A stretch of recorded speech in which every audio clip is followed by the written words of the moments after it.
Welcome to On the Corner of Main Street, presented by Plaza Hotel and Casino in downtown Las Vegas. Here is Plaza CEO Jonathan Jossel, Russell Aaron, Gary Vickery, and I'm your host, Lisa Melmed.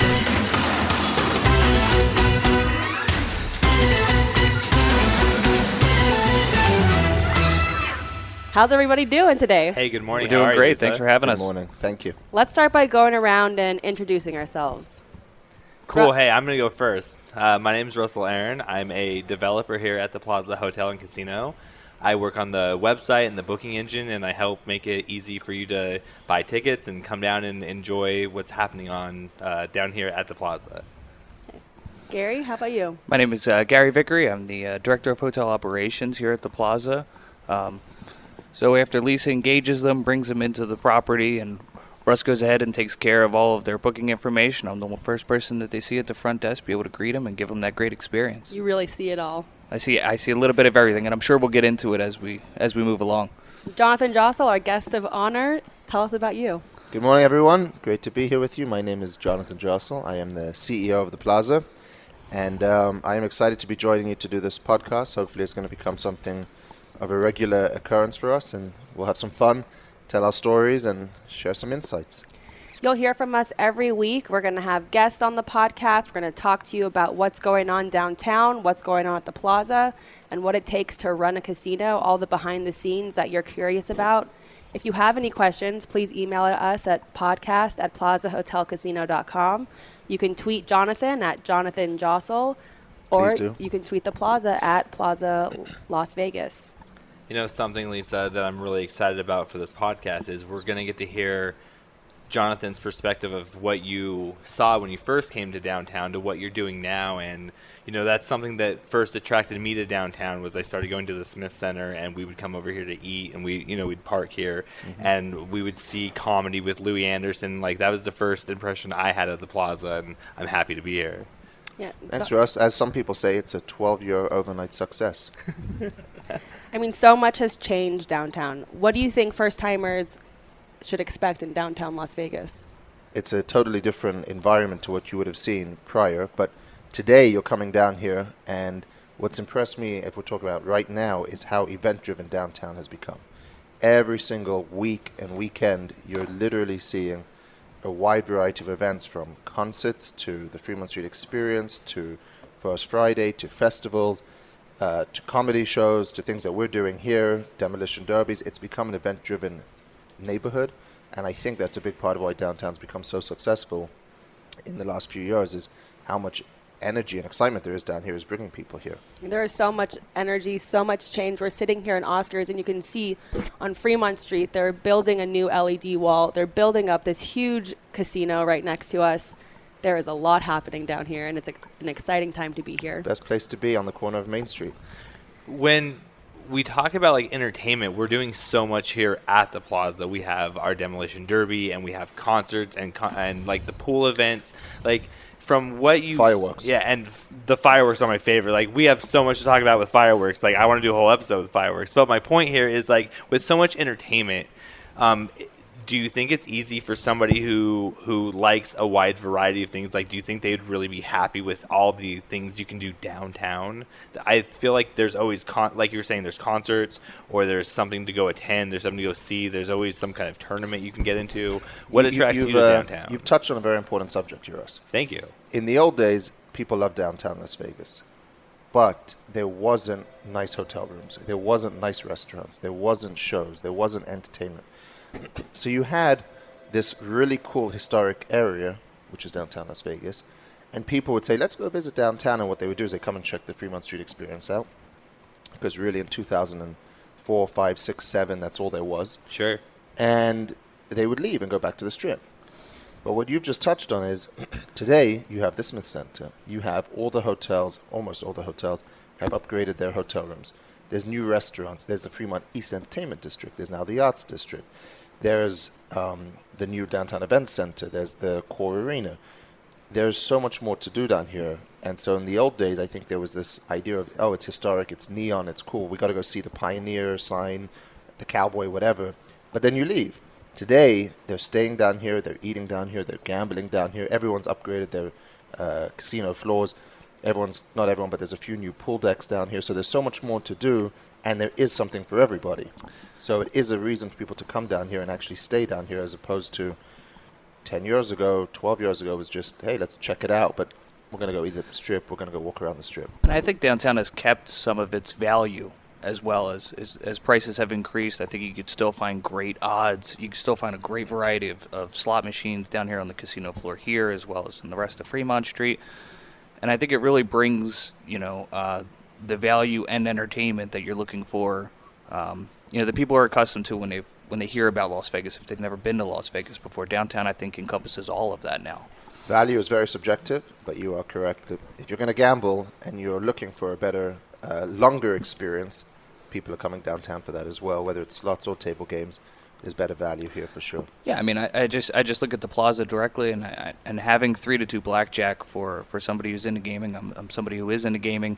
I think it is huge. It's huge for locals. It's huge for anybody coming to Las Vegas. I mean, you could go further than that and say even single zero roulette, 10 times odds on craps. These are the things that people, frankly, should experience, but it's slightly changing, and we're proud to still be able to offer that. Can we talk about single zero roulette for a second? Because we just had Ashley Revel come out. Yes. Tell us about him. Well, that was the first YouTube video that I actually saw at the Plaza. Was that dude coming in, he's lined up at the table, and he has his whole life savings, and he puts it on. It was red or black. Which one was it, Jonathan? He went red. He went red. So the guy put his whole life savings. Tell us about this. Well, I wasn't here in 2004, okay. So I wasn't here when he did that bet. I was a little upset because I wanted him to do a big bet. I think it was $130,000 in 2004. Not that I would ever recommend anyone put their life savings on a roulette spin. I'm not advocating for that. But $130,000 on a color was kind of exciting and something that we all wanted to see. He agreed to come out, Lisa, as part of a promotion for our new single zero roulette table that we launched. We are the only ones downtown that offer single zero roulette. I believe, I don't have all the stats, but I believe we're the only ones in the city that offer it at a $10 limit. I've seen some triple zero roulette downtown, and they're busy tables. The average person may not know the difference. Single zero roulette may not work because people just don't know what the difference is. But candidly, single zero roulette's just better odds for the customer, and dramatically better odds for the customer. Being from England, it's what I'm used to because it's all there is in England is single zero roulette. There's still an edge for the casino, so there's no reason to have double zero, triple zero. It just means the customer loses quicker. But Ashley Revel was, as Russ just said, a guy who made a video. It became huge. It's still to this day probably the most talked about thing online when it comes to the Plaza, in terms of he sold all of his life possessions in England, came out here, and then because of what he was doing, it got picked up by Sky Network, and they came and made a documentary about it. He put it on Red 7. No, sorry, he put it on Red, and it landed on Red 7, and he won he doubled his life savings. So when we approached him about coming out, he said, well, I'd love to do it, but just so you know, I'm married, I got a kid, I got a job. I'm not sure I can do what I did last time in terms of everything. So do you mind if I don't do as big of a bet? And we said, of course, it's just we wanted to bring him out here and relive the history of it. So anyway, he came out, he did the spin, and he won. He won again. The guy's lucky. The guy's got the Midas touch. He puts it on red, and he wins. What was most amazing when that happened was that happened 15 years ago, and it still resonated with people that we had people coming out trying to get his autograph. Right there in our grand opening of the Party Pit. It was amazing. I mean, it's something when you come to Vegas, you automatically think we're gonna gamble, we're gonna have a good time, and so to see somebody that's going off of the deep end, that's a big bet. I think people dream of hitting numbers like that. And this dude was just here, hold my beer, watch this. I'm rooting for that guy in that video. Absolutely. I'm come on, hit this, it was cool to bring him down here again. It was a great idea, and I have to give you credit for it, Jonathan. It was your idea. You are the mastermind behind this place. You're the CEO. Tell us, how did you get here? How did you end up here? I moved here July 2007, but I'd come out here in July of 2005 to see what it was all about. And the reason for that was I was at university in Birmingham, which is about an hour and a half outside of London. And I was doing my thesis at the time on the gambling industry in the UK. I was always interested in the industry. I loved gambling. I loved the science behind it. I loved the thrill of it. And frankly, I liked playing myself. At the time, they were discussing the idea of what would happen if they brought Las Vegas-style casinos to the UK. There was a couple of locations being considered. What would be the economic impact of it, which is very similar to what happens now in Japan, what happened in Singapore. At the time in 2004, it was all about would these be able to come to London. I was just studying that, what was the business behind it. And one day, through some family friends, I went to a gentleman's house for lunch. And I told him what I was doing, and he said, "Oh, well, that's interesting. I just bought 6 casinos in downtown Las Vegas and about 50 acres of land." And I was kind of thrown back. Not every day you meet a gentleman like this. His name is Poyu Zabladovic, and I left the lunch totally taken by this guy. And I said, well, he offered me, through the conversation, would I be interested in work experience? I think I was 20 at the time. And I I followed up with him the next day. I followed up with him every day after that. And finally he just said, okay, go to Las Vegas, go, and we'll set you up with something there. So I came out here in 2005, and I lived in the Plaza. I lived in a Derby suite on my own. What floor? 22. Awesome. 2254, I think, Gary. That's the Derby Wow. suite. Mm-hmm. But let me tell you, the Plaza did not look anything like it looks today. I lived in the hotel, and I'm literally on my own, 20 years old, and the guys who were running this project were in New York. And so they would come out maybe every 2 weeks for 3 days, but the rest of the time I was pretty much on my own. So after 5 weeks, I called up Poyu and I said, listen, man, this is great. Thank you for the opportunity. It's very cool what you got here, but I'm out of here.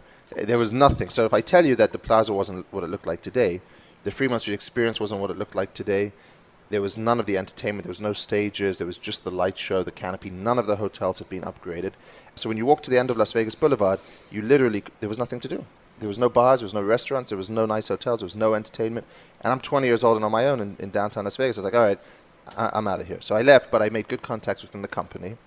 And was there one contributing factor that made you not be interested in downtown Las Vegas at that time? It's not that I wasn't interested in downtown. Firstly, keep in mind I was 20, so I couldn't do many of the things that you can do in America. In England, you can because you have to be 18. In America, I couldn't do anything.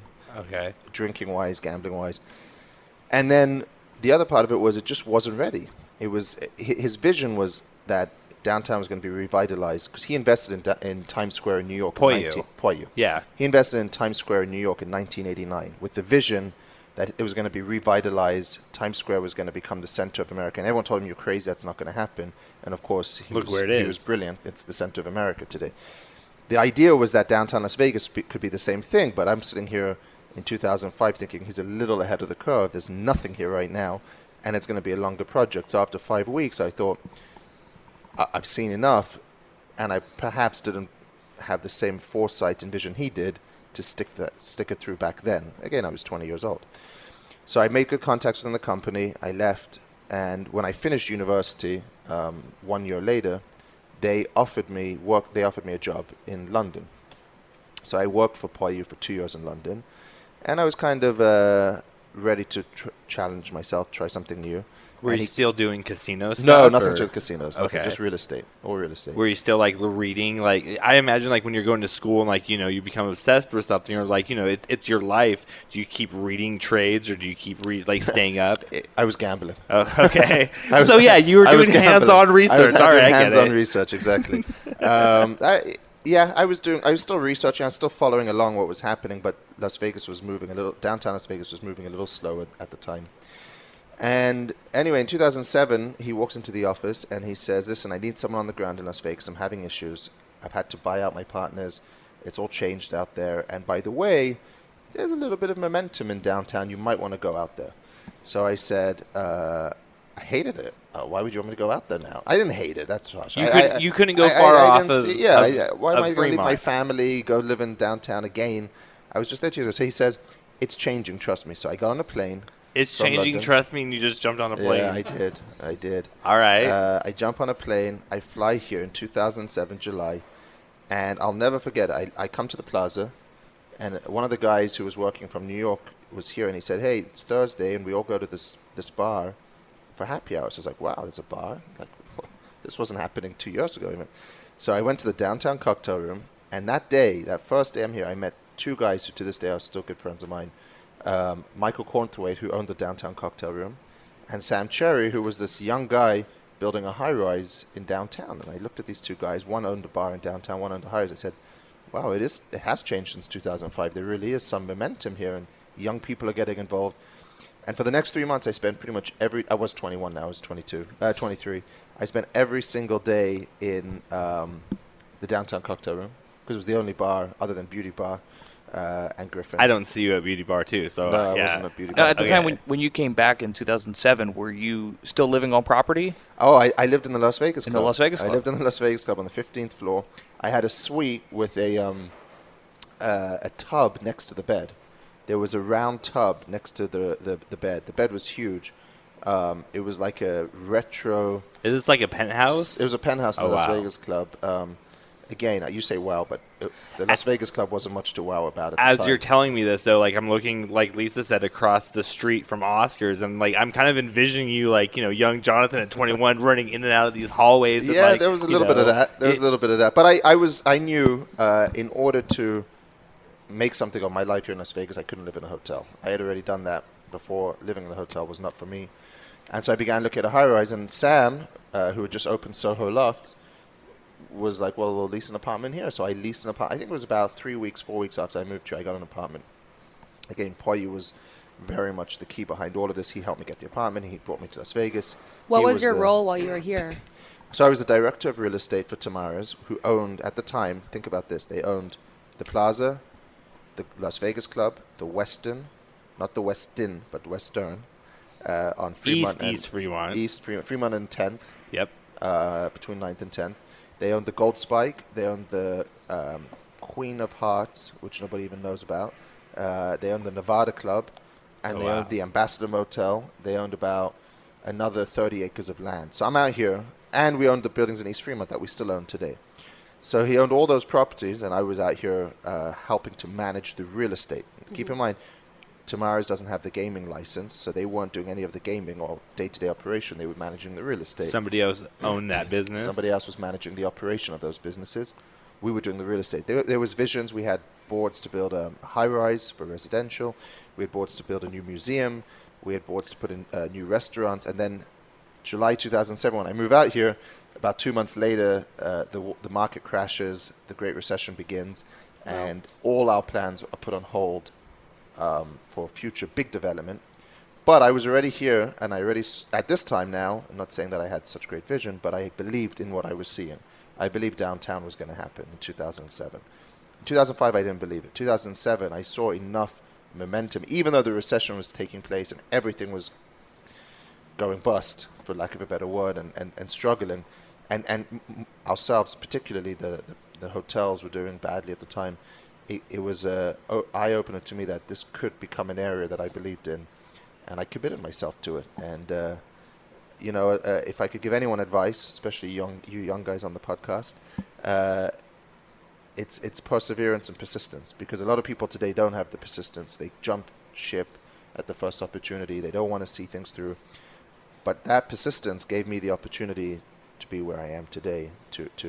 It was difficult. In that recession between 2007 to 2010, it was crazy here. People used to come to me and say they didn't know if, to this day, they still come to me and say they didn't know if the building was still going to be here tomorrow. They were going to come to work and there'd be a padlock on the door. Oh my gosh.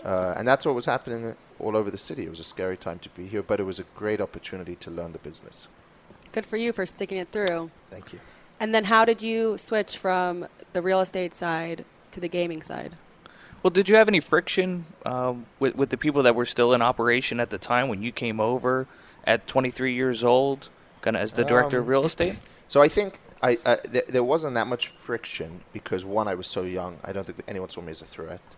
And two, I was so eager to learn and suck up the knowledge from everybody that I met that I was there to support them. I wanted to learn. I wanted to be a sponge for everything that they were doing. And even if they weren't the best operators or the most insightful, it was still good for me to have the exposure to this business. To watch the business being managed in a crisis was unbelievable.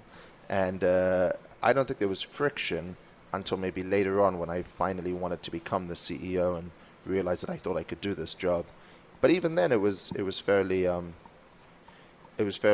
simple, and the people were supportive. And Ultimately, it's Poyer's business, so he could do whatever he wanted, and he gave me the reins. And the transition, Lisa, happened in 2014. But earlier than that, the Plaza had gone through a big remodel in 2010. We shut down. We had sold the Western to Tony Hsieh, the ambassador lot to Tony Hsieh. We sold the Las Vegas club to Derek Stevens in 2015. So leading into all of that, there was the Plaza, which was our focus because we'd done this big remodel in 2010 and reopened in 2011. And the building just wasn't performing. And I saw how much it meant to team members. Team members that had been here 20, 30 years were saying, what happened? There was this back to this sort of fear again. And I committed myself that the Plaza was something I could do. And I called Poyu up and he said, well, Jonathan, at the time I was 29. He said, you're a 29-year-old kid. What are you going to do with the casino license? And I said, well, I've been here now 7 years. I think I can do this. And I want you to back me. And he said, okay. I went through the licensing process. I became a key employee first and then went through the licensing for the Plaza. And end of 2014 is when I actually got the unrestricted license. I believe I was 29 when I got it, which was one of the youngest, if not the youngest, unrestricted licensees in the state at the time. I took over shortly thereafter. But it wasn't that I suddenly just switched to casino. I'd been working and learning the casino business for the 7 years prior to that. It wasn't, I just woke up one day and said, hey, I want to do this. I was here every day, every night. It took me a while to, even though I had a girlfriend, this was my life. I was here every single minute that I could be because I wanted to learn and grow. Take me a little bit through what it's like getting that gaming license, especially at such a young age. What was some of that process like? So actually, I want to add on to that too, because the culture here is like I've been here a year now, and everybody kind of helps everybody. Like, did you have somebody help you go and apply for the gaming? Like, did you do it yourself? Did you Google things? Like, because I find myself doing that, like learning. How did you learn the business? Well, hold on. So the gaming license is a more detailed process. You can't just sort of go online and apply for it. There's gaming lawyers who we had, and they helped me through the process. Gary, the honest truth is being young and inexperienced totally works in your favor, because when you go through the licensing process, they want to investigate your background. That's the number one thing. They're investigating your background. And Did anything come up with your background? No, I'm very clean. Okay. So I was going through the process, and there was one thing when I was in England. I had a sports betting account, which I used when I was in the US, but it was in the infancy stages of all the new laws and America banning online gambling. But I was still using my English account. So when they investigated my background, they could see in my bank accounts that I'd used a UK betting account from the US while I was in the US, but for the UK, which was illegal, unbeknownst to me at the time. So I didn't know what I was doing, because I still had a UK bank account. I was still, in my mind, placing bets in the UK, but I was physically located in the US, which was illegal. And the Gaming Control Board wanted to make an example to say this is not going to be accepted going forward. So it was a little scary during the investigation that they grilled me in public and almost wanted to learn from me how I was doing it, because they wanted to make sure that in the future people wouldn't be doing that.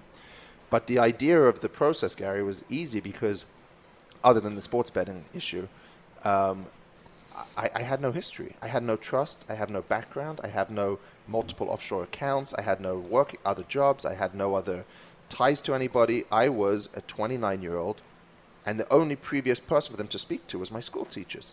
What are they going to ask? Did they reach out to your school teachers? No, but there was a joke from Poyu that who are they going to go ask about your school? There's no one else to talk to. I mean, in other investigations, they want to go to your homes, they want to go to your all over the place. For me, anybody arm's reach. Yeah, there was nothing to see. There was no one. There was nowhere to go. So the process was quite quick for me, and it's a lot of paperwork. But you can't apply online, because the only way to get a casino license is for a dedicated property. So I am the licensee for the Plaza. I couldn't just go online and be like, hey, I want to get a casino license. Yeah, it has to be for a specific location. The license stays with the location, not the individual. So if I ever leave the Plaza, I don't get to keep that license. It stays with the Plaza. Interesting. Yeah. Did you have it for the Las Vegas club as well, or I was did. that sold already? I did. I had it for the Las Vegas club, and it went when we sold it. It goes with the property. When you got the license, you applied for both, or was it under you, like just Jonathan Jossel, and then you have 2 properties? Or, I mean, it's under your company, right? But Yeah, it's under the company. It was and split. it's 2 separate licenses. Cool. Against for each property, but they were approved at the same time. You were the youngest, and you had 2 licenses. Well, That's kind of cool. it was 2 locations. It's Sure. 2 locations. Yes. Yeah. It was cool. But the Las Vegas club was coming towards the end of its life at that point, so it was probably not as cool as you would think. Unfortunately, because I love the Las Vegas club, but what happened to it needed to happen to it. You clearly have a business-centric mind. You stayed here during the recession.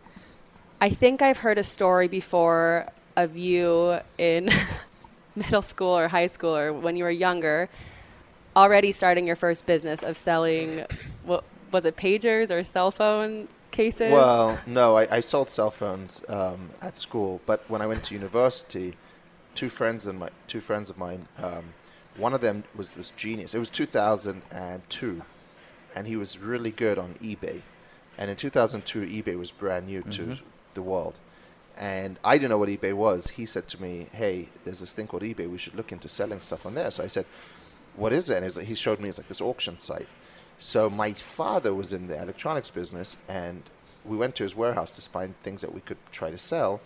And On eBay. On eBay, yeah. and there was this stash of Dyson vacuum cleaners. You guys know what Dyson is? They're not as big in America as they are in England, but they're still big. They're here. pretty big now. They're big, right? Yeah. So there was like the DCO4 Animal and the DCO5 Upright and all these different models. And I said to one of the guys, and I said, what are these things? He goes, oh, they're refurbished Dysons that had issues. We fixed them. We don't know what to do with them because we don't sell things that aren't brand new. The world wasn't as flexible as it is now. Sure. So my friend goes home, he researches Dysons on eBay, and he realizes that there's a huge market for secondhand Dysons. Wow. So I said to them, let us take 10 and see what we can do. We sold them in the first week. I think we sold them in the first 2 days. The whole lot that you bought? Well, we just did 10 to start. Okay. So then they were like, what did you do with them? We were like, don't worry, we sold them. We know a guy. So they were like, well, we have another 250 of these. And we were like, so we listed 3 every day for the next 2 months. And what was happening is because eBay was new, people were bidding, and they were actually paying more for the refurbished model than the brand new one because they didn't want to lose the auction. Yeah. It was a psychological thing. We sold one for more than retail, and I was like, this is amazing. And then we were charging them for delivery. I think, and so what happened is we sold all 250 Dysons. We were the largest sellers of Dyson vacuum cleaners on, I think, ever, except for Dyson. And basically, I don't think we would have ever gone into jobs if Dyson hadn't caught on to what we were doing. And today there's a Dyson store on eBay. Dyson owns their own store. But if Dyson hadn't done that, we would still be selling Dysons on eBay, and I probably wouldn't be here. It was an amazing business, but Dyson did catch on to it, and now today they have a Dyson store that sells lots of vacuums. Wow. Young business mind from the start. Well, So, like, what did you sell in high school? You sold cell phones, like pagers, yeah. pagers. So, like, somebody would be like, "Hey, Jonathan, I need a pager," and Yeah. you're like, "All right, it's gonna be X amount of dollars," Yeah. and you could provide that. I don't think I did a lot of them, but we were trying to. But then it wasn't like the Dysons. The Dysons really took off. Cell phones I and burned pagers was more- CDs. I was that guy. I was like, burned "Yeah, I CDs? can get you Papa Roach. It's cool. Like, I could do all that." Russ, it's 2019. You may want to explain what a pager and a CD are for some of our younger listeners. I kind of forgot myself. Jonathan, I wanted to ask you, what is your favorite casino game when you go out and play, or at least you did when you were younger in London? When I was in London and when I first moved here, it was roulette. I loved roulette. But the European tables have a different order of numbers to the American roulette. So when I moved here, didn't love the roulette as much as I did when I was back in England.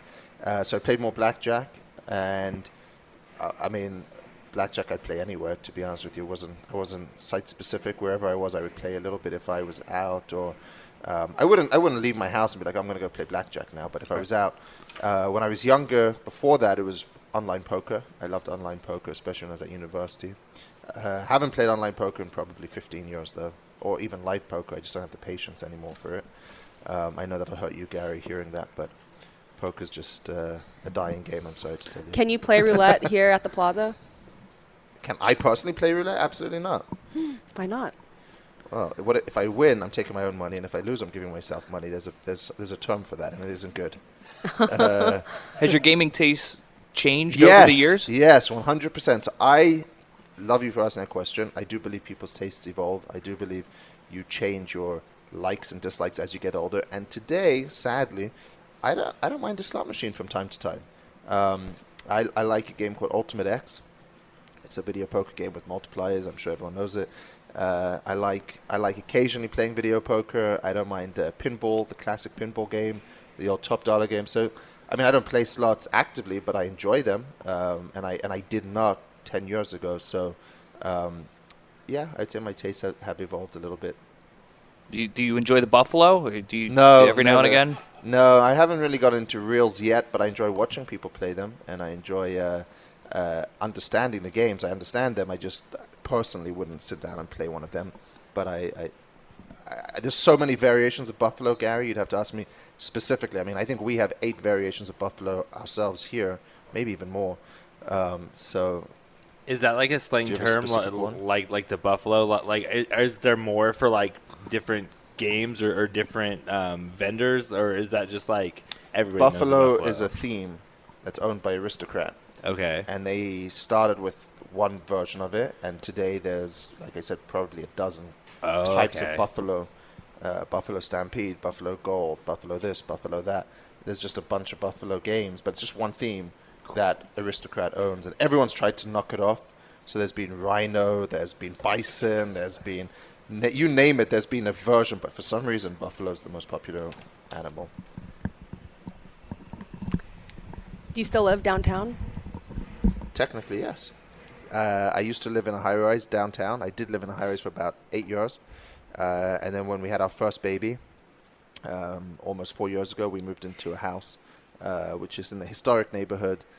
It's about 1.5 miles from the plaza, and still technically in downtown. I can walk here. So, yeah, I'd say so. How many babies do you have now? 63. 63. Practically. No, I have 3. I have Cute. 3 babies. Thank you. Very cute. We have some questions from people on social media. Again, if anyone has questions, please feel free to email us at podcast@plazahotelcasino.com. You can tweet Jonathan at Jonathan Jossel or the Plaza at Plaza Las Vegas. Jim GoChirps asks, there are so many great weekends in Las Vegas, like Life is Beautiful, Super Bowl weekend, New Year's Eve, Halloween. Do you have a favorite weekend of the year? It's hard for me to say one favorite. I love all of the sporting weekends. I love March Madness, Super Bowl, what they've become from a business perspective. Personally, I enjoy those weekends as well. But right now we're sitting in the middle of the rodeo. I think the rodeo has become an incredible weekend for us and just for the whole city. I used to see downtown and the plaza, how quiet it was before we got involved in the rodeo, and to see it now is one of probably the busiest weekends of the year.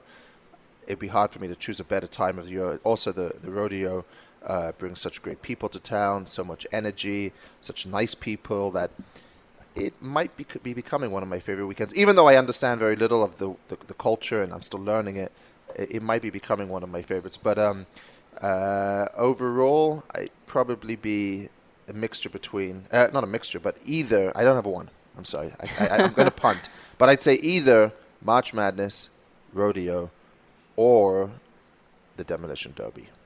When you speak about the rodeo right now, I mean, when you say rodeo, there's people actually participating in a rodeo right on our south land. Yeah, think about Plaza this. rodeo. We have 280 horses sleeping here each night. You can kiss your horse goodnight, come inside, gamble, and your horse is cool outside, and then go in the morning and do an early morning ride.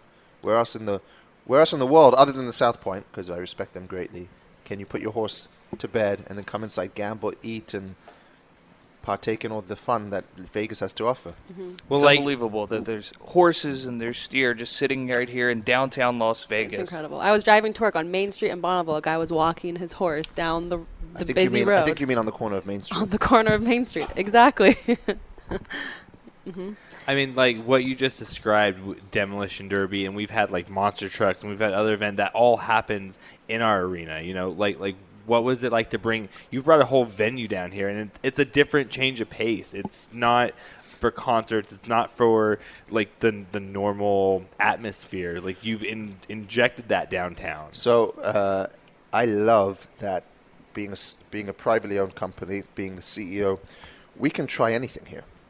There's no such thing as a bad idea. It may not work out as well, but we'll try pretty much anything because we can, and that's how we differentiate ourselves. And when the rodeo idea came up 3 years ago, I'll be honest, I didn't have a vision that we might be doing demolition derbies and monster trucks, but I believed in what we were going to try with the rodeo, and organically it grew into something much bigger, which includes monster trucks, demolition derbies, and a few other events that we're working on. So it wasn't like, oh, I'm going to build an arena and all these events are going to come to us. It's naturally grown into that. The rodeo, we do Las Vegas Days Rodeo in May, and we do the NFR in December. And we work on a few other equestrian events attached to both of them.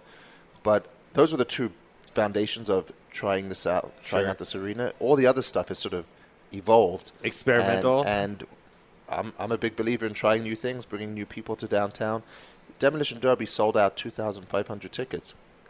That's 2,500 people that otherwise would not be downtown. And that was the first demolition derby ever in downtown Las Vegas. Not this past one, but the one in March. The one in March. Yeah, it was unbelievable. That was 2 days. The one we just did in November was 3 days. I mean, part of my favorite holiday here is definitely 4th of July. I got to do the hot dog contest. That was super fun. Yes, like I got to MC that. That was to say I got to do that during the 4th of July in Vegas in a pool party. That was like, bucket list. Check that off. But I mean, like, you're always making noise down here. It's always fireworks, and then we have demolition derby, and then you have 1,000 horsepower monster trucks. Like, you're always trying to draw attention here. Like that's kind of your thing, right? Like, you like to be known around. How do you phrase that? Well, I had a problem when I took over the plaza. I felt, and maybe it was just an internal feeling, but I felt like the plaza wasn't remembered. It wasn't relevant. People didn't talk about us. People didn't think about us. We were at the head of Fremont Street. We're the second biggest hotel downtown in terms of hotel rooms. We're the biggest hotel in terms of land size, and yet we're 17 acres. And yet we weren't relevant. People weren't talking about us. We weren't thought of. We were just an afterthought. And that was my perception of it, maybe not a fact. So by doing fireworks and by doing demolition derbies and by putting the murals on the building, it gives people something to remember us, to hear us, to see us.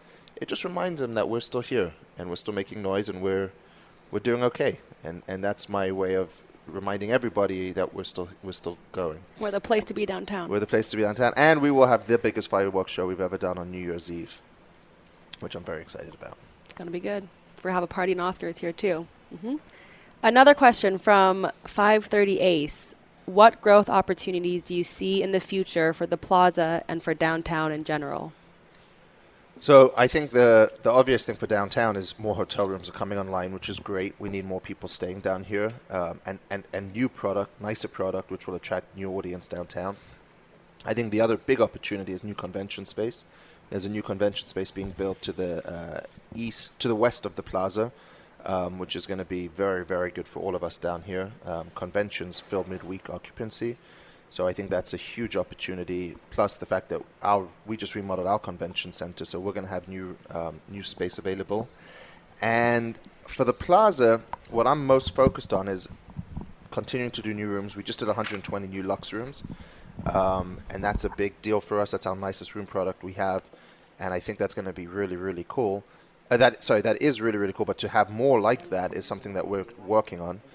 But then I want to really add in a nighttime element where right now the plaza has a lounge, but we don't have a bar, we don't have an after hours drinking place. We're working on a few concepts for next year where we have more beverage, late night drinking, and a bit more of an evening atmosphere. Definitely not a nightclub. We're not a nightclub audience. We're not a nightclub crowd downtown. But a new bar and a new venue for us to have for late night is something we're working on. Can you say anything more about that? Maybe in the future. Ooh. I like that we don't have nightclubs down here. It's Yeah. a different atmosphere. That's the Vegas kind of vision you see when you first land. It's all nightclubs and stuff. But like downtown, it's like you're gonna put a coin in a slot machine. It's gonna feel like when you walk through the movies. Like Casino was shot here. It feels that way. It should. It still stay feels that way to Absolutely. this day. Absolutely. I sit at that table all the time just to sit there. I take pictures and post it online. Like that table is incredible. All right, we have Thank one you. more question for you, Jonathan, from the people of social media. Yes. What is your favorite part of being the CEO? Bruce would like to know. My favorite part of being the CEO at the Plaza is probably getting to meet all the wonderful people that I do, getting to know all of our team members through different initiatives that we have, and really it's getting to watch the Plaza evolve from what it used to be into what it's becoming today. And I know we still have a long way to go of what we want to accomplish here, but getting to see that growth firsthand is very exciting to me. And I love that we have, I think I touched on this earlier, but the freedom to be pretty much whatever we want to be. We don't have anyone here micromanaging us. We do what we want to do. We can take care of people the way we want to take care of them. We can change things that we want to change. And we're a small, nimble company that has the freedom to do those things. So it's hard for me to say there's anywhere in the world I'd rather be. Oh, very nice. Except the corner of Main Street. Well, we are on the corner of Main Street. That's what I'm saying. Love it. So if you have any more questions for Jonathan, tweet him at Jonathan Jossel, or you can email us at podcast@plazahotelcasino.com. Follow us on Twitter, Instagram, or Facebook at Plaza Las Vegas. And we look forward to talking to you all again next week. We have a lot more to cover, a lot more juicy details to spill. Exciting. Thank you. For On the The corner of Main Street.